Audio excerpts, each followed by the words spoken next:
Hello बच्चों, कैसे हैं आप। तो बेटा आज हम डिस्कस करने जा रहे हैं AIATS 7 for 12th studying student.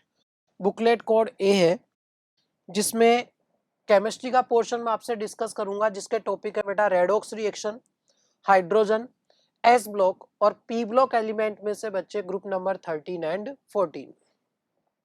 देखते हैं क्वेश्चन में बेटा, number of mole of dichromate required to oxidize 1 mole of ferrous oxalate completely in acidic medium. क्या अप्लाई होगा? रूल ऑफ ग्राम इक्विवेलेंट आप फॉलो कर सकते हैं कि gram equivalent of dichromate ion बराबर gram equivalent of ferrous oxalate FeC2O4। दोनों के लिए आप लिख सकते हैं मोल इंटू वैलेंसी फैक्टर और एन फैक्टर फॉर डाइक्रोमेट और mole into valency factor for ferrous oxalate. Mole of dichromate आपसे क्वेश्चन में पूछे गए हैं एक्स मान लीजिए। वैलेंसी फैक्टर डाइक्रोमेट का बच्चे डाइक्रोमेट आयन बदलता है क्रोमियम +3 में, और इसके पर मोल में 2 क्रोमियम का स्टेट है बेटे +12, एक क्रोमियम का यहाँ +3 है, तो 2 का कितना हो जाएगा +6। कितने का चेंज है बच्चे? 6 का।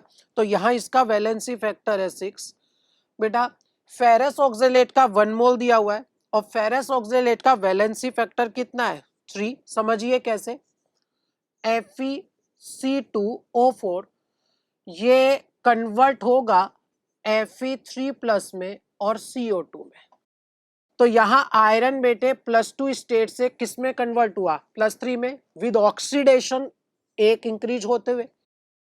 एक मोल में 2 कार्बन का +6 ऑक्सीडेशन स्टेट है, और यहाँ भी अगर मैं 2 कार्बन फॉलो करूं तो +8 आना है।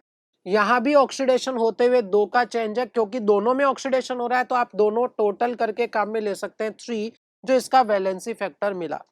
तो यहाँ से रिक्वायर्ड मोल कितना होगा 3/6, 1/2। आंसर आपका कौन सा हो जाएगा इसमें? 4th बेटा। Match the species given in column first and with the oxidation state. ठीक है बच्चे, फॉस्फोरस की स्टेट कितनी रहेगी? X मान लीजिए, एक ऑक्सीजन का -2, 4 का -8 और ओवरऑल इस पर चार्ज कितना है -3। सोल्व करेंगे बेटे आएगा +5। यहाँ सल्फर की सोल्व करेंगे +6, मैग्नीज की इसी तरह से सोल्व करेंगे +7 और आयोडीन की बेटा इसी तरह से सोल्व करेंगे +1 आना है। इसका थर्ड होगा, ए के लिए थर्ड। आपके पास में देखा जाए तो एक ही ऑप्शन आ रहा है यहाँ पर, ए के लिए थर्ड, फिर भी क्रॉस वेरीफाई कर लीजिए। बी के लिए +6 होगा तो बी का 4th रहेगा, सी का +7 बच्चे फर्स्ट और डी का +1 सेकेंड। तो सेकेंड इसमें आंसर होगा आपका। नेक्स्ट बेटा, बैलेंसिंग करनी है आपको इसके अंदर बच्चे। MnO4- की रिएक्शन है I- के साथ, कन्वर्जन है Mn2+ और आयोडीन में। मैग्नीज की ऑक्सीडेशन स्टेट यहाँ +7 है, आयोडीन की -1 है, मैग्नीज की +2 और यहाँ पर 0। तो यहाँ जो चेंज हुआ है बच्चे वो कितने का 5 का, और यहाँ चेंज हुआ है कितने का 1 का।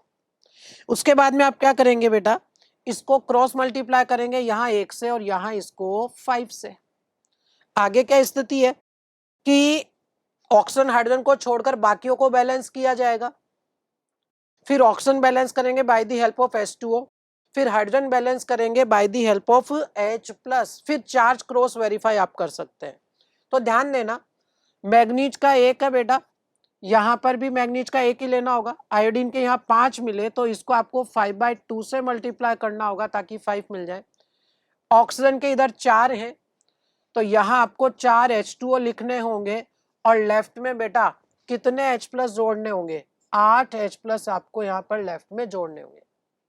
चार्ज क्रॉस वेरीफाई किया जाए तो ये सारा मिलाकर +8 हुआ, ये बेटा -1 और ये -5। एक आयोडीन पर -1 है तो 5 पर -5, ओवरऑल कितना रहा +2 और देखा जाए तो यहाँ भी +2 मतलब चार्ज क्रॉस चेक हो चुका है, क्रॉस वेरीफाई हो रहा है, मतलब बैलेंसिंग अपनी सही है। लेकिन अगर ऑप्शन में देखें तो 1 मैग्नीज और 5 I माइनस के साथ में मेरे को यहाँ पर 16 H+ दिया हुआ है, जबकि अपने पास आ रहा है 8 H+। तो आप क्या कर सकते हैं, पूरी रिएक्शन को आप डबल करके लिख लीजिए। क्या मिलेगा, 16 H+, 2 MnO4 minus, 10 I minus, सामने क्या बन जाएगा, 2 Mn2 प्लस, 5 I2 और साथ में 8 H2O बेटा। ये सिचुएशन मिलेगी आपको। तो उस हिसाब से MnO4 माइनस का मल्टीपल कितना है, 2 है। I माइनस का मल्टीपल कितना है, 10 है। और H+ का मल्टीपल कितना है, 16। तो आंसर कौन सा हो जाएगा आपका इसमें, third. Which species is acting as reducing agent. ध्यान दीजिए बेटा, रिड्यूसिंग एजेंट वो होगा जो खुद क्या हो, ऑक्सीडाइज हो। और यहां देखिए निकिल 0 स्टेट से +2 में जा रहा है, निकिल का खुद का यहां पर ऑक्सीडेशन हो रहा है। जिस स्पीसीज का ऑक्सीडेशन हो रहा है बेटा वो ही रिड्यूसिंग एजेंट है। तो आंसर कौन सा हो जाएगा इसमें आपका, थर्ड। इनमें से किसमें आयरन मिनिमम ऑक्सीडेशन स्टेट में अवेलेबल है। ध्यान देना, आयरन यहां देखिए तो बेटा +3 स्टेट में, ऑक्सीडेशन स्टेट में। यहां आयरन कैसे सोल्व होगा, एक पोटेशियम का +1, 4 का +4, आयरन का X, एक साइनाइड का -1, 6 का -6, ओवरऑल चार्ज 0 है तो X बराबर कितना रहा, +2। फेरस अमोनियम सल्फेट में FeSO4 से काम हो जाएगा आपका, यहाँ पर SO4 पर -2 तो आयरन पर +2। और बेटा कार्बोनिल में CO की स्टेट 0 होती है और इस पूरी स्पीसीज पर कोई चार्ज नहीं है तो आयरन भी 0 है। चाहे तो ऐसे सोल्व कर लो, X + 0 बराबर इसका चार्ज 0 है तो आयरन 0 स्टेट में आ रहा है। यहां पर यह आयरन मिनिमम ऑक्सीडेशन स्टेट के अंदर है। दो स्टेटमेंट आपको दिए हुए हैं, कौन सा सही है कौन सा गलत है। पहला स्टेटमेंट है कि यहां इस रिएक्शन में H2O2 एक रिड्यूसिंग एजेंट का काम कर रहा है। देखिएगा बहुत सिंपल है, दूसरी स्पीसीज को चेक करिए H2O2 को छोड़ करके। यहां आप देखिए आयोडीन 0 स्टेट में था और I- बना, मतलब आयोडीन का रिडक्शन हुआ है। किया किसने होगा, H2O2 ने ही तो किया होगा। यानी H2O2 यहां पर एक रिड्यूसिंग एजेंट का काम कर रहा है। तो ये जो रिएक्शन है इसमें बोला गया स्टेटमेंट एकदम सही है, करेक्ट स्टेटमेंट है। दूसरी रिएक्शन में भी सिल्वर +1 स्टेट से 0 में हुआ, सिल्वर का रिडक्शन हो गया, मतलब H2O2 एक रिड्यूसिंग एजेंट है, जबकि यहाँ उसे ऑक्सीडाइजिंग एजेंट बोला गया है। ये स्टेटमेंट गलत है। तो क्या रह जाएगा, स्टेटमेंट फर्स्ट जो है वो एकदम ट्रू है, जबकि स्टेटमेंट सेकंड फॉल्स है। आंसर कौन सा होगा इसमें आपका, third. Number of electrons involved in the reduction of iodate ion to iodide. Iodate ion क्या है, IO3 माइनस, और ये है बच्चा आयोडाइड आयन बेटा। यहाँ आयोडीन की स्टेट है +5, यहाँ है -1, तो चेंज कितने का हुआ है, 6 का चेंज हुआ है यहाँ पर बेटा। तो जो इलेक्ट्रॉन्स इन्वॉल्व होंगे कितने होंगे, 6 इलेक्ट्रॉन इन्वॉल्व होंगे। कौन सा एग्जाम्पल है, ध्यान दें भाई, जिस मेटल का चार्ज गायब हो जाए या जिस स्पीसीज का चार्ज गायब हो जाए, मतलब मानिए कि वो डिस्प्लेस हो गया। यहां कॉपर की स्टेट थी +2 और यहां जाकर के वो डिस्चार्ज हो चुका है, पूरा 0 स्टेट में चला गया। दैट मीन्स कॉपर 2+ कॉपर की फॉर्म में डिस्प्लेस हो गया और वो एक मेटल था। तो यहां पर ये किस रिएक्शन का एग्जांपल है, मेटल डिस्प्लेसमेंट रिएक्शन का। What is the change in oxidation number of sulphur in the following reaction. SO2 में सल्फर की स्टेट कितनी है, +4। SO2Cl2 में सॉल्व करें, सल्फर का X, एक ऑक्सीजन का -2, दो का -4, एक क्लोरीन का -1, दो का -2, ओवरऑल चार्ज 0 है तो X बराबर आ गया +6। तो ये 4 से 6 में कन्वर्ट हुआ है, +4 से +6। स्टैंडर्ड रिडक्शन पोटेंशियल आपको दिए हुए, एसआरपी दिए हुए, मानक अपचयन विभव दिए हुए। जिसका मानक अपचयन विभव कम है वो रिड्यूसिंग एजेंट होता है, और जिसका रिडक्शन पोटेंशियल ज्यादा है वो ऑक्सीडाइजिंग एजेंट होता है। आपसे सवाल में क्या पूछा है, oxidizing power of these metals. तो देखिएगा एसआरपी इन तीनों में से सबसे ज्यादा ये वाला है जो सी के लिए दिया हुआ है, यानी सी की ऑक्सीडाइजिंग पावर सबसे ज्यादा होगी। उसके बाद में ए वाला हुआ, और उसके बाद में बी वाला। आंसर फोर्थ आपका हो जाएगा। सिंपल है, जिसका एसआरपी ज्यादा उसकी ऑक्सीडाइजिंग पावर ज्यादा। The correct order of ionic mobility, ध्यान दीजिएगा कॉन्सेप्ट क्या है कि अगर आयनिक साइज छोटी हो तो उसका हाइड्रेशन ज्यादा होता है। हाइड्रेशन अगर ज्यादा होगा तो हाइड्रेटेड साइज बड़ी होगी, और हाइड्रेटेड साइज बड़ी होगी तो मोबिलिटी जो है वो कम हो जाएगी। आयनिक साइज Li प्लस की सबसे छोटी है तो उसका हाइड्रेशन ज्यादा होगा, हाइड्रेटेड साइज बड़ी हो जाएगी और मोबिलिटी कम रहेगी। तो सबसे कम में तो लिथियम प्लस आना है, उसके बाद में लिथियम ली ना की रब से, तो ये आपका फोर्थ आंसर इसके अंदर हो जाएगा। भाई सिंपल है, भाई ऐसे सोच लीजिए कि रुबिडियम की साइज बड़ी है तो हाइड्रेशन कम होगा, हाइड्रेटेड साइज कम रहेगी तो मोबिलिटी ज्यादा रहेगी बेटा। थर्मल स्टेबिलिटी, ध्यान दीजिएगा फजान रूल फॉलो करेंगे आप कि जितना ज्यादा छोटा कैटायन होगा वो पॉलीएटॉमिक एनायन को उतना ही ज्यादा पोलराइज करेगा, और जितना ज्यादा पॉलीएटॉमिक एनायन पोलराइज होगा उसकी स्टेबिलिटी उतनी कम हो जाएगी, डिस्टर्ब हो जाएगा पॉलीएटॉमिक एनायन का ग्रुप, और डिस्टर्ब अगर होगा तो उसका थर्मल डिकम्पोजिशन हो जाना है। सिंपल सी ट्रिक है कि अगर किसी पॉलीएटॉमिक एनायन के साथ छोटा कैटायन होना, ध्यान देना पॉलीएटॉमिक एनायन बोल रहा हूँ, सिंगल एटॉमिक नहीं बोल रहा हूँ, अगर पॉलीएटॉमिक एनायन के साथ छोटा कैटायन होगा तो उसकी थर्मल स्टेबिलिटी कम रहेगी। और उस हिसाब से अगर देखें तो कौन सा आंसर हो जाना है, मैग्नीशियम। इनमें से चारों में से सबसे छोटा इन चारों में से मैग्नीशियम है। कौन सी सोल्वे अमोनिया प्रोसेस के साथ में रिलेटेड नहीं है।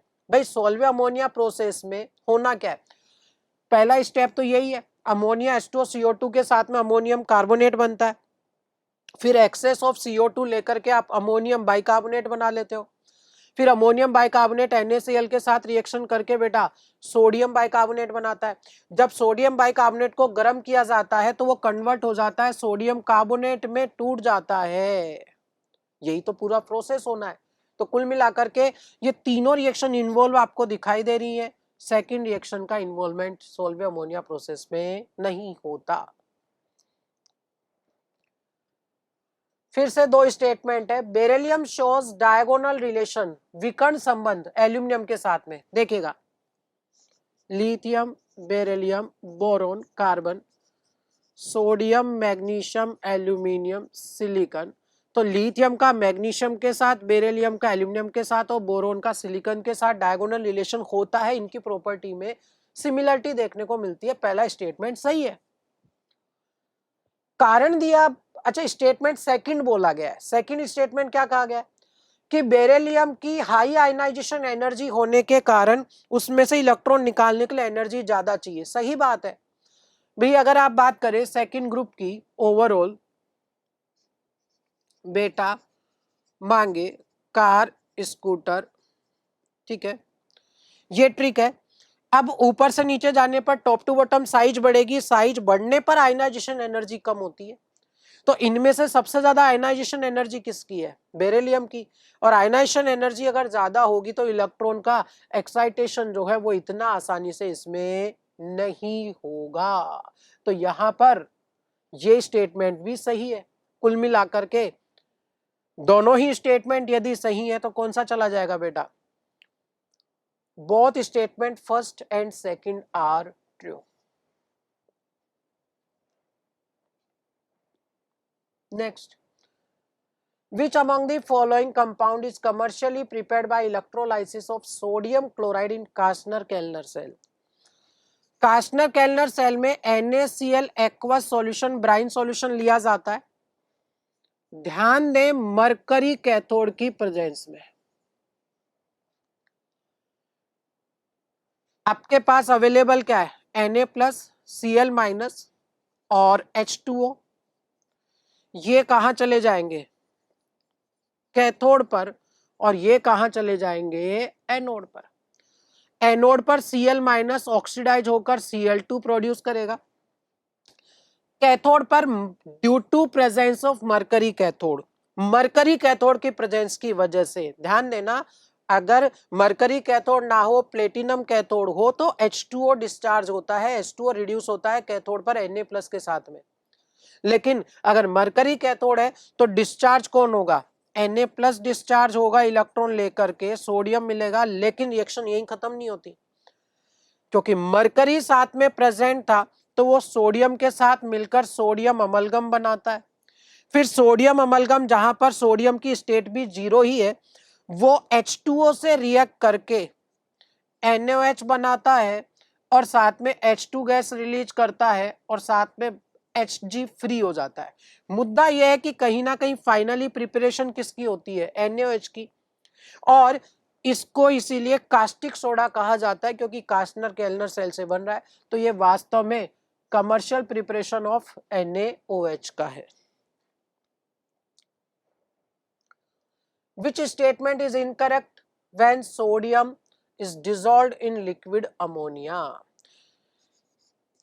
एस ब्लॉक की मेटल, खासकर एस ब्लॉक के एल्कली मेटल हो, एल्कलाइन अर्थ मेटल हो, मैक्सिमम मेटल्स क्या करते हैं, इधर देखना भाई, इनकी टेंडेंसी होती है इलेक्ट्रॉन रिलीज करने की, तो ये सिचुएशन इजीली बनाएगा। आप मान लीजिए अमोनिया के X+Y स्पीसीज है, तो ये क्या बनेगा कि अमोनिएटेड सोडियम आयन, मान लीजिए X इसके साथ चिपके, और साथ में बनाएगा अमोनिएटेड इलेक्ट्रॉन, मान लीजिए Y इसके साथ आपने चिपकाए। तो ये जो अमोनिएटेड इलेक्ट्रॉन्स हैं, इसकी वजह से सॉल्यूशन का ब्लू कलर भी होगा और इसमें रिडक्शन पावर भी आ जाएगी। एकदम सही बात है। और साथ ही साथ इलेक्ट्रिसिटी का कंडक्शन में दोनों का रोल है, इलेक्ट्रिसिटी कंडक्शन में तो दोनों का रोल होता है, ये बात भी एकदम सही है। और इनिशियली सॉल्यूशन पैरामैग्नेटिक होता है, ये बात भी सही है, लेकिन ध्यान दें तीसरे ऑप्शन में उन्होंने कंसंट्रेटेड सॉल्यूशन बोला है, मतलब इसका अमाउंट बढ़ा दिया है। कंसंट्रेटेड सॉल्यूशन बोला है, कंसंट्रेशन का मतलब बेटा ओवरऑल आपने सॉल्यूट का अमाउंट वहां पर क्या कर दिया है, बढ़ा दिया है। जब सॉल्यूट का अमाउंट आप बढ़ाएंगे तो Na+ और इलेक्ट्रॉन दोनों की कंडीशन, संख्या यहां पर बढ़ेगी, और संख्या बढ़ने पर ये जो Na+ और इलेक्ट्रॉन आपस में मिलकर के, इसके साथ अमोनिएटेड इलेक्ट्रॉनों के साथ मिलकर के बेटा क्लस्टर्स बनाते हैं। क्लस्टर्स का मतलब होता है गुच्छे, आपस में गुच्छे बना लेते हैं, कॉम्बिनेशंस बना लेते हैं।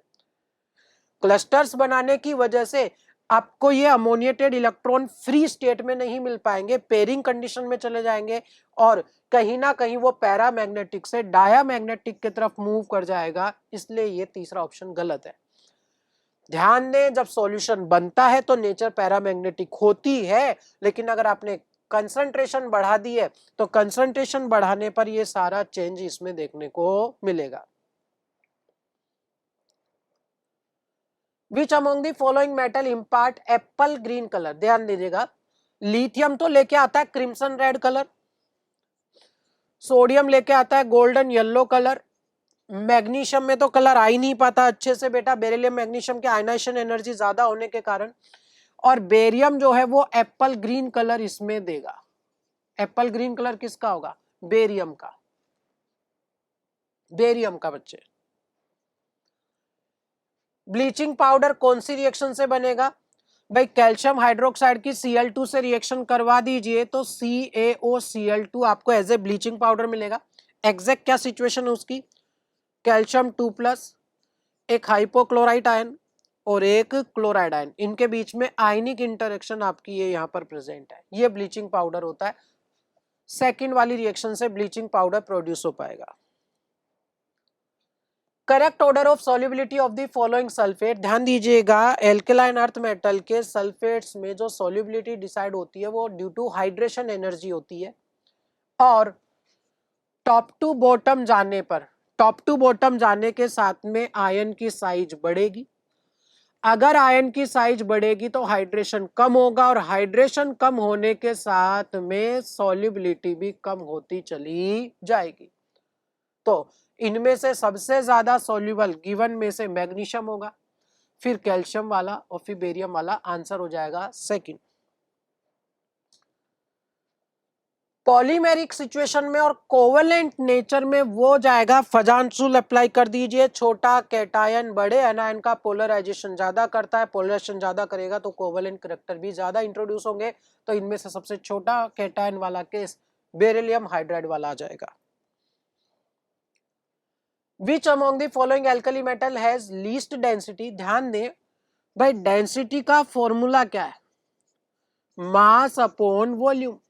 अब एक जनरल नेचर क्या है पीरियोडिक टेबल में, टॉप टू बॉटम जानने के साथ में मास भी बढ़ता है, वॉल्यूम भी बढ़ता है, लेकिन मास का परसेंटेज ज्यादा बढ़ता है। इसलिए जनरल ट्रेंड है कि ऊपर से नीचे डेंसिटी बढ़ती है। तो सिचुएशन क्या रहेगी? ली ना की रब से, पर एक कंडीशन हो रहा है, एक्चुअली सोडियम से पोटेशियम साइज गैप बहुत ज्यादा रहता है। बहुत ज्यादा साइज गैप अगर रह जाता है तो वॉल्यूम इसका बढ़ जाएगा पोटेशियम का, और एक्सेप्शनली इसका वॉल्यूम बढ़ जाने से पोटेशियम की डेंसिटी कम रह जाती है। लेकिन ध्यान दें किससे कम रहती है? सोडियम से। सोडियम से कम रहती है। अभी भी मिनिमम डेंसिटी किसकी है बच्चे? लिथियम की। नेक्स्ट है, suspension of slaked lime in water is known as. बेटा भाई ये कैल्शियम हाइड्रोक्साइड था जिसे आप क्विक लाइम कहते हैं। इसमें जब आप पानी डालते हैं बहुत स्लाइट अमाउंट में तो ये कैल्शियम हाइड्रोक्साइड में कन्वर्ट होता है, और थोड़ा सा पानी अगर है तो इसको स्लैग्ड लाइम कहते हैं। पानी और मिलाया आपने और इसका सस्पेंशन बना दिया जिसमें मिल्कीनेस है, तो वो भी कैल्शियम हाइड्रोक्साइड ही है, लेकिन अब उसका सस्पेंशन बन गया। और पानी और ज्यादा अमाउंट में अगर आप मिला देते हैं तो फाइनली इसका ट्रांसपेरेंट सॉल्यूशन बन जाता है जिसे लाइम वाटर कहते हैं। ध्यान दें पहले स्टेप में जो बनाया वो क्या कहलाएगा? Slagged lime. और पानी मिला के जो मिल्कीनेस वाला सॉल्यूशन बनाया, सस्पेंशन जो बनाया, उसे क्या कहा जाता है? Milk of lime. और ज्यादा पानी मिलाकर अगर आप बनाते तो वो क्या कहलाता है? Lime water. तो यहां पर सस्पेंशन तक पहुंचा है, क्या चला जाएगा वो? Milk of lime. इनमें से कौन सा सुपर ऑक्साइड है? भाई सुपर ऑक्साइड क्या होता है? O2 पे -1। यहां अगर देखें भाई एल्कली मेटल जब भी किसी से अटैच होता है +1 शो रखता है बेटा। तो एक लिथियम पर +1 है, 2 पर +2 है, तो O पर -2, ये तो ऑक्साइड है। एक सोडियम पर +1, 2 पर +2, अब 2 पर +2 तो दोनों O2 पर मिलाकर -2 है, ये परोक्साइड का केस है। पोटेशियम पर +1, O2 पर -1 आ गया, तो ऐसी स्थिति में बेटा ये कौन सा हो गया इसमें? Super oxide. फोर्थ ऑप्शन की अगर मैं बात करूं, बेरियम सेकंड ग्रुप का सदस्य है बच्चे, और सेकंड ग्रुप का अगर सदस्य है तो बेरियम का होगा +2, तो इन दोनों O2 पर मिलाकर -2 आएगा, और ये एक परोक्साइड का एग्जाम्पल है। Which one of the product is formed during auto oxidation of 2-ethyl anthraquinone? बच्चे ये आपका एंथ्राक्विनोल है, आपको स्ट्रक्चर याद नहीं रखनी। ये 2-ethyl एंथ्राक्विनोल जब आप इसका ऑटो ऑक्सीडेशन करवाते हैं O2 के साथ में, तो एक्चुअली क्या है कि ये ऑक्सीजन जो है ये यहां से हाइड्रोजन को ट्रैप करता है, और अपन को जो प्रोडक्ट चाहिए वो बनता है इसमें H2O2। साथ में दूसरी स्पीसीज ऑक्सीडाइज हो जाती है, ऑक्सीडाइज होकर के ये सिचुएशन इसमें बन जाती है। फिर ध्यान दें आपको स्ट्रक्चर्स याद नहीं करनी है, उसकी जरूरत नहीं पड़ेगी आपको। ये सिचुएशन इसमें बनती है, ठीक है। तो मेजोरिटी में बात यह है कि यहाँ पर मेजर प्रोडक्ट किसका बनता है, साथ में H2O2 का बनता है, अपन को जो प्रोडक्ट चाहिए वो। टेम्पररी हार्डनेस, देखिए बेटा, कैल्शियम और मैग्नीशियम के सॉल्युबल सॉल्ट की वजह से हार्डनेस होती है, जिसमें क्लोराइड और सल्फेट की वजह से परमानेंट और बाइकार्बोनेट की वजह से टेम्पररी हार्डनेस होती है। Number of hydrogen bonded water CuSO4.5H2O की अगर मैं बात करूं तो कॉपर है, H2O, ये सिचुएशन इसके अंदर है, तो 4 H2O एज ए लिगेंड इसके अंदर अटैच है, कॉपर 2+, इधर SO4 2-, और एक H2O जो बाहर वाला है वो इसमें हाइड्रोजन बॉन्डेड रहता है, तो आंसर कौन सा हो जाएगा इसमें, थर्ड। कैल्शियम कार्बाइड बच्चे CaC2 रिएक्शन किसके साथ है, हैवी वाटर D2O होता है। बहुत सिंपल है भाई, कैल्शियम पर प्लस का 2 है तो बेटे दोनों कार्बनों पर माइनस का 2 होगा। अब यहां से ड्यूटीरियम की सप्लाई कर दीजिए, 2D+ की सप्लाई होगी तो क्या बन जाना है, C2D2। आंसर कौन सा होगा, fourth. At atmospheric pressure ice crystallize in hexagonal form. ये बेटा एनसीईआरटी में एज इट इज लिखा हुआ एकदम सही स्टेटमेंट है कि हेक्सागोनल फॉर्म में क्रिस्टलाइज रहता है एटमॉस्फेरिक प्रेशर पे। दूसरा statement, density of ice is more than that of water, ये गलत है, क्योंकि आइस की डेंसिटी कम रहती है बच्चे। आप देखो तो आइस जो है वो पानी पे फ्लोट करता है, तैरता है, तो डेटा जो आइस की डेंसिटी है वो कैसी है, कम है, due to H bonding case like structure की वजह से। तो पहला स्टेटमेंट इसमें क्या रहेगा बेटा, statement first is true but statement second is false, answer third रहना है। नेक्स्ट है, consider the following statements, D2O is used as moderator in nuclear reactor, एकदम सही बात है बेटा। हैवी वाटर को न्यूट्रॉन की स्पीड को कम करने के लिए न्यूक्लियर रिएक्टर्स में काम में लिया जाता है एज ए मॉडरेटर, पहला स्टेटमेंट एकदम सही है। और आपसे पूछे क्या गए, करेक्ट स्टेटमेंट ही पूछे गए बच्चे। Melting point of D2O is higher than H2O, ये बात भी एकदम सही है, D2O में अट्रैक्शन फोर्सेस ज्यादा हैं, D2O का मोलर मास ज्यादा होने की वजह से बेटा। तीसरा, dielectric constant of D2O is more than H2O, ये एकदम गलत है, क्योंकि डाइलेक्ट्रिक कांस्टेंट H2O का D2O से ज्यादा होता है। तो स्टेटमेंट A और B ये दोनों स्टेटमेंट इसमें सही है। NaH बेटा ध्यान दें, एस ब्लॉक मेटल के साथ जो हाइड्राइड बनता है वो आयनिक या सैलाइन हाइड्राइड कहलाता है, मतलब NaH जो है वो आयनिक हाइड्राइड का एग्जाम्पल होगा, ए का रहेगा फोर्थ। CH4 बेटा देखो, एस ब्लॉक के साथ जो है वो आयनिक या सैलाइन हाइड्राइड बनते हैं, और पी ब्लॉक के साथ बनते हैं मॉलिक्यूलर हाइड्राइड, और मॉलिक्यूलर हाइड्राइड में 3 कैटेगरी होती है, इलेक्ट्रॉन डेफिशिएंट ग्रुप नंबर 13 के साथ, इलेक्ट्रॉन प्रेसाइज ग्रुप नंबर 14 के साथ, और इलेक्ट्रॉन रिच में बेटा तीनों ग्रुप आ जाते हैं आपके 15, 16 और 17। तो 14 ग्रुप के साथ में इलेक्ट्रॉन प्रेसाइज का केस रहना है, कौन सा ऑप्शन हो जाएगा बेटा, इलेक्ट्रॉन प्रेसाइज, बी के साथ में फर्स्ट रहना है, ये दो ऑप्शन ये भी कैंसिल हो गया। डाइबोरेन का केस ग्रुप नंबर 13 वाला है, क्या रहेगा, इलेक्ट्रॉन डेफिशिएंट, तो सी का कौन सा रहना है बच्चे, इसके बाद में सी का रहेगा थर्ड, सॉरी ये तो पहले ही कैंसिल हो चुका है, सी का थर्ड ये वाला केस बच के आया, और डी का कौन सा हो जाएगा, इलेक्ट्रॉन रिच हाइड्राइड, तो डी का कौन सा होगा, सेकेंड। ठीक है बच्चे, भाई इलेक्ट्रॉन प्रेसाइज CH4 को इसलिए बोला, वैलेंस शेल में 4 इलेक्ट्रॉन थे, चारों ने बॉन्ड बना लिया है, 8 इलेक्ट्रॉन कंप्लीट भी हो गए, जिसके पास लोन पेयर भी नहीं है। अमोनिया इलेक्ट्रॉन रिच क्यों होगा, भाई वैलेंस शेल में 5 इलेक्ट्रॉन 3 हाइड्रोजनों ने बॉन्ड बनाया और एक लोन पेयर, तो देखा जाए तो टोटल 8 इलेक्ट्रॉन पूरे तो हो गए, लेकिन साथ में इसके पास लोन पेयर भी बचा हुआ है जिसे ये डोनेट कर सकता है, इसलिए इसको इलेक्ट्रॉन रिच की कैटेगरी में रखा जाता है। तो ए का फोर्थ हो जाएगा, बी का फर्स्ट हो जाएगा इलेक्ट्रॉन प्रेसाइज, सी का इलेक्ट्रॉन डेफिशिएंट थर्ड होगा, और डी का इलेक्ट्रॉन रिच सेकंड हो जाएगा। वॉल्यूम स्ट्रेंथ ऑफ 3 मोलर, भाई मोलरिटी और वॉल्यूम स्ट्रेंथ का रिलेशन क्या है? मोलरिटी 3 गिवन है, वॉल्यूम स्ट्रेंथ आपसे पूछी गई है, कर दीजिए मल्टीप्लाई, तो कितना आ जाएगा 33.6।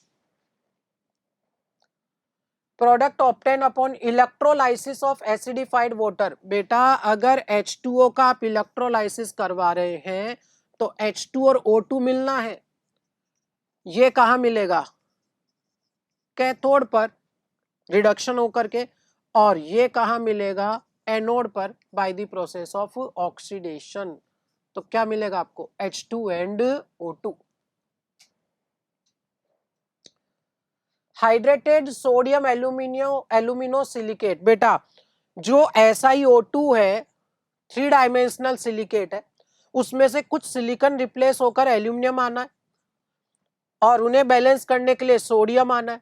तो कुल मिलाकर ये सारा मिलकर के जियोलाइट बनता है और उसी को परम्यूटेट भी कहा जाता है। आंसर इसमें कौन सा होगा? थर्ड। वाटर गैस और सिन गैस मींस CO+H2। कौन सी रिएक्शन से बनेगा इन चारों में से? हाँ, स्टीम को अगर आप बेटा पास करते हैं रेड हॉट कोक के ऊपर से लगभग 1270 केल्विन, तो बनता है CO+H2, जिसे आप सिन गैस और सिंथेसिस गैस कहते हैं, और ये रिएक्शन कहलाती है कोल गैसिफिकेशन। फर्स्ट आपका इसमें ऑप्शन होगा। Total number of methods among the following which can remove permanent. देखिए क्लार्क मेथड तो टेम्पररी हार्डनेस के लिए होता है, आयन एक्सचेंज परमानेंट के लिए है, सिंथेटिक रेजिन परमानेंट के लिए है, बॉइलिंग ऑफ वाटर ये भी सिर्फ टेम्पररी हार्डनेस रिमूव कर पाएगा, जबकि सोडियम कार्बोनेट। तो कितने मेथड हो गए बच्चे? 3 मेथड इसमें परमानेंट हार्डनेस के लिए। हाइड्रोजन पेरोक्साइड इन गैस फेज। बेटा हाइड्रोजन पेरोक्साइड की अगर बात करी जाए तो ओपन बुक लाइक स्ट्रक्चर है इसकी। क्या सिचुएशन रहेगी ओपन बुक लाइक स्ट्रक्चर में? ये ऐसी स्थिति है HOOH, तो ये ओपन बुक लाइक स्ट्रक्चर है, इसका मतलब एक प्लेन में तो नहीं है, तो कैसा होगा? नॉन प्लेनर है, और साथ में पूरा सिमेट्रिकली आकर कैंसिल आउट, इसमें डाइपोल मोमेंट नहीं होता, तो पोलर मॉलिक्यूल है बेटा। क्या स्थिति रहेगी? Non planar and polar molecule. Next है orthoboric acid is strong tribasic acid. Orthoboric acid BOH whole thrice भी आप कह सकते हैं। ध्यान देना इसका H एज एसिड आपको नहीं मिलता है, एज H+ नहीं मिलता है। ये एसिडिक स्ट्रेंथ कैसे शो करता है बताता हूं बेटा। देखिए इधर कि इसको आप चाहें तो ऐसे भी लिख सकते हैं, और ये इलेक्ट्रॉन डेफिशिएंट स्पीसीज है। जब H2O इसके पास आएगा तो ये बेटा उससे लोन पेयर मांगता है, लोन पेयर मांगेगा, कोऑर्डिनेट बॉन्ड बनेगा। अगर कोऑर्डिनेट बॉन्ड यहां पर बनता है तो उस स्थिति में बेटा ऑक्सीजन पर प्लस आना है और इस पर क्या आना है? माइनस आना है। और ऑक्सीजन पर प्लस स्टेबल नहीं रहता तो ऑक्सीजन क्या करेगा? तुरंत यहां से H+ को रिमूव करेगा।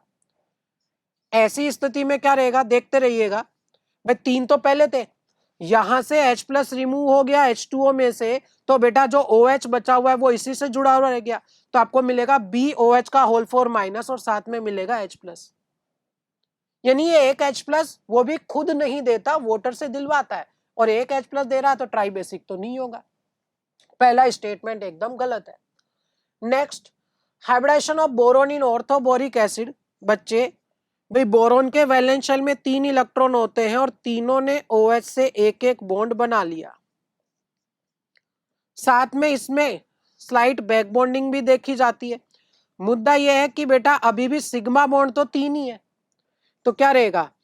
AB3L0। भाई 3 सिग्मा बॉन्ड है, लोन पेयर बोरोन के पास बचा हुआ नहीं है कहीं भी बेटा, तो 3 सिग्मा बॉन्ड से आपको हाइब्रिडेशन क्या मिलना है? sp2।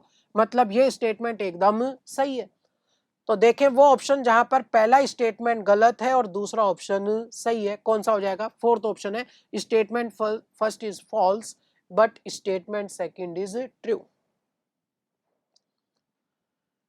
मिथेनोइक एसिड HCOOH, ध्यान दें कंसंट्रेटेड H2SO4 के साथ में जब आप इसकी रिएक्शन करवा रहे हैं तो कंसंट्रेटेड H2SO4 एक अच्छा डिहाइड्रेटिंग एजेंट होता है, और डिहाइड्रेटिंग एजेंट कुल मिलाकर क्या हटा देगा? H2O। देखिएगा अगर आप यहां से H2O हटा दे तो पीछे क्या बच गया? CO, carbon monoxide. पहला आंसर होगा। Which of the following species does not act as a Lewis acid? देखो बेटा, डाइबोरेन का केस है, 13 ग्रुप के हाइड्राइड वाला केस था, इलेक्ट्रॉन डेफिशिएंट होता, और electron deficient species Lewis acid होता है। ये तो लुईस एसिड है। ये भी ग्रुप नंबर 13 है, वैलेंस शेल में 6 ही इलेक्ट्रॉन बन पा रहे हैं, तो मोनोमेरिक फॉर्म में ये भी लुईस एसिड रहेगा। BeF2 इसके भी वैलेंस शेल में 4 ही इलेक्ट्रॉन बन पाएंगे, ये भी लुईस एसिड रहेगा। लेकिन अगर देखो BF4 माइनस में बोरोन का ऑक्टेट पूरा हो चुका है बच्चे, अब ये इलेक्ट्रॉन डेफिशिएंट नहीं है, तो ये लुईस एसिड का काम यहां पर नहीं करेगा। BF bond length is shortest in, देखिएगा अगर बात करें BF3 की, फ्लोरीन के पास यहां पर लोन पेयर है, बोरोन के पास वैकेंट ऑर्बिटल है, तो ये बैक बॉन्डिंग इसमें चलेगी। डबल बॉन्ड करेक्टर आना है, और डबल बॉन्ड करेक्टर आएगा तो बॉन्ड लेंथ छोटी होगी।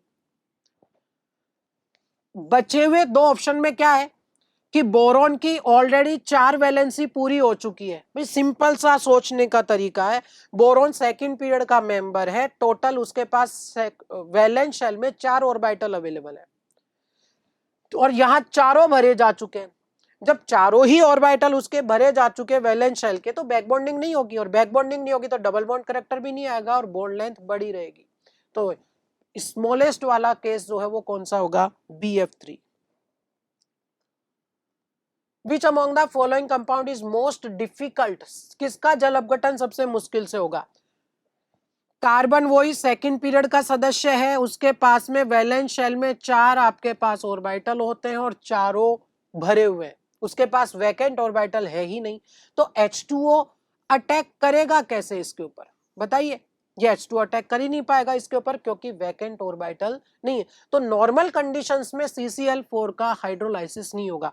हाँ, ड्रास्टिक कंडीशन अगर ले, बहुत हाई टेम्परेचर आप लेके चले जाएं, तो फिर भी ये फोर्जीन गैस वगैरह बनाता है, लेकिन नॉर्मल सिचुएशन में इसका हाइड्रोलाइसिस इजीली नहीं होगा।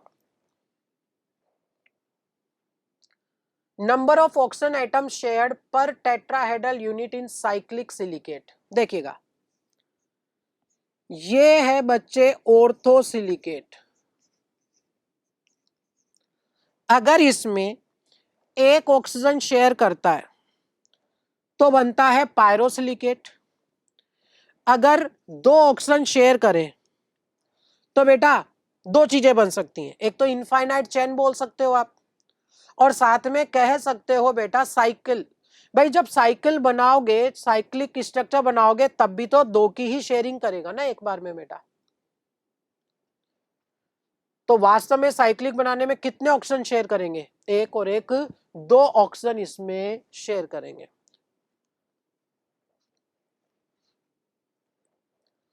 Select the incorrect statement. Borax पहला स्टेटमेंट एकदम सही है, Na2B4O7.10S2 होता है। Borax contain tetra nuclear units. देखते हैं, 4 बोरोन इस तरह से पाए गए, सबके बीच में एक एक ऑक्सीजन, और कोई भी एक सिचुएशन यहां ये ऑक्सीजन की होती है। चारों बोरोन से OH अटैच होता है। अब बोरोन की नॉर्मल वैलेंसी 3 है, तो जहां 3 है वहां तो ठीक है, लेकिन जहां 4 आ रही है मतलब कहीं ना कहीं इलेक्ट्रॉन का जुगाड़ बाहर से किया है, B- है, और साथ में अगर Na2 होता है तो Na+ साइड में पड़ा रहेगा। इसमें से जहां 3 वैलेंसी है वो sp2 हाइब्रिडाइज्ड है, और जहां 4 वैलेंसी है वो sp3 हाइब्रिडाइज्ड है। तो बोला क्या है कि टेट्रा न्यूक्लियर यूनिट, ध्यान दें ये न्यूक्लियर वर्ड जो है वो बोरोन के लिए लिया गया है, टेट्रा न्यूक्लियर यूनिट, ये बात यहां तक की सही है। अब काउंट कर लीजिए, B के 4 हो गए, O के यहां बीच में 5 हो गए, और OH का होल 4 और 2- मतलब दूसरा स्टेटमेंट भी सही है। नेक्स्ट, भाई जब ये वाटर में डिसॉल्व किया जाएगा फाइनली, तो ये बेटा NaOH भी तो देगा। भाई आपके पास में H3BO3 वाला एसिड जो भी मिलना है, लेकिन ध्यान दें साथ में मिलेगा NaOH। अब H3BO3 जो है वो कैसी सिचुएशन का होता है, एक वीक एसिड है, जबकि NaOH एक स्ट्रॉन्ग बेस है, तो ओवरऑल सॉल्यूशन कैसी नेचर का मिलेगा, बेसिक नेचर का मिलेगा। उसी को आप एल्केलाइन बोल देते हो, मतलब ये भी स्टेटमेंट सही है। Fourth statement, all boron atoms are sp2, ये गलत है क्योंकि 2 sp2 और 2 sp3 हाइब्रिडाइज्ड है। Which among the following does not show conductivity, देखिए सोडियम और पोटेशियम मेटल्स है, मेटलिक कंडक्शन देंगे ही सही। ग्रेफाइट हाइब्रिडाइजेशन sp2 है, एक इलेक्ट्रॉन इसमें बचा रहता है और वो electron with in layer conduction देता है, जबकि डायमंड में कोई भी कंडक्शन देखने को नहीं मिलता। डाइबोरेन, भाई ये आपके पास में बोरोन एक ये है, दूसरा अगर देखें अपन तो वो ये सिचुएशन है। अब स्थिति क्या है कि इनको डाइमर बनाना तो है, लेकिन एक छोटी सी समस्या है, क्या कि बोरोन के वैलेंस शेल में 3 इलेक्ट्रॉन थे, तीनों यहां भी काम आ गए, और तीनों हाइड्रोजन का भी एक एक अपना इलेक्ट्रॉन काम आ गया। यहां अगर देखोगे तो बोरोन के वैलेंस शेल के 3 इलेक्ट्रॉन यूज आ गए और हाइड्रोजन का भी अपना एक इलेक्ट्रॉन यूज आ गया। भाई बॉन्ड बनाने के लिए इलेक्ट्रॉन है किसके पास, ना हाइड्रोजन के पास है ना बोरोन के पास है। तो ऐसी स्थिति में यहां पर शिफ्टिंग क्या रहती है, आप चाहें तो ये कह दीजिए कि यही इलेक्ट्रॉन इसमें इधर डिलोकलाइज होता है और ये इलेक्ट्रॉन इधर डिलोकलाइज होता रहता है, चाहे तो आप ये कह दीजिए बेटा। तो ऐसी सिचुएशन क्या बनेगी, अच्छे से देखना, ये 2 इलेक्ट्रॉन जो थे इस बॉन्ड के, यही इलेक्ट्रॉन यहां आपस में शिफ्ट होते रहते हैं। तो सिचुएशन क्या बनती है, इस तरह से 2 इलेक्ट्रॉन शिफ्ट होते रहेंगे और ऐसे ही एक ये वाला बनेगा, इसमें भी 2 इलेक्ट्रॉन शिफ्ट होते रहेंगे। तो यहां पर ये 2 बनाना बॉन्ड बनेंगे और सेंटर गिनिएगा, बोरोन हाइड्रोजन बोरोन, कितने सेंटर 3, और इलेक्ट्रॉन कितने हैं 2, तो 3 सेंटर 2 इलेक्ट्रॉन के यहां पर बेटा कितने बॉन्ड प्रेजेंट है, 2। Number of 3 centre 2 electron bonds कितने हैं डाइबोरेन में, 2 है। करेक्ट ऑर्डर ऑफ कैटेनेशन, बच्चे कैटेनेशन प्रॉपर्टी अच्छे से देने के लिए शर्त है कि बॉन्ड एनर्जी अच्छी खासी सफिशिएंट होनी चाहिए, तब आपको कैटेनेशन प्रॉपर्टी मिलेगी। और ऊपर से नीचे जाने पर साइज बढ़ेगी, बॉन्ड एनर्जी कम होगी। तो अगर अपन ग्रुप नंबर 14 में कैटेनेशन प्रॉपर्टी का ऑर्डर देखें तो सबसे ज्यादा है कार्बन की, कार्बन से काफी कम होती है सिलिकॉन की, और उससे थोड़ी कम होती है जर्मेनियम की। जर्मेनियम और टिन की लगभग सिमिलर है और पीबी जो है वो कैटेनेशन देता ही नहीं। उस हिसाब से अगर आप ऑप्शन देखें तो कौन सा ऑप्शन हो जाएगा इसमें, थर्ड वाला ऑप्शन होगा। Which of the following compound has structure similar to graphite, भैया इनऑर्गेनिक ग्रेफाइट बोला जाता है BN को, बोरोन नाइट्राइड को स्ट्रक्चर सेम रहेगी, और इनऑर्गेनिक बेंजीन बोलते हैं बोराजीन को, B3N3S6 को।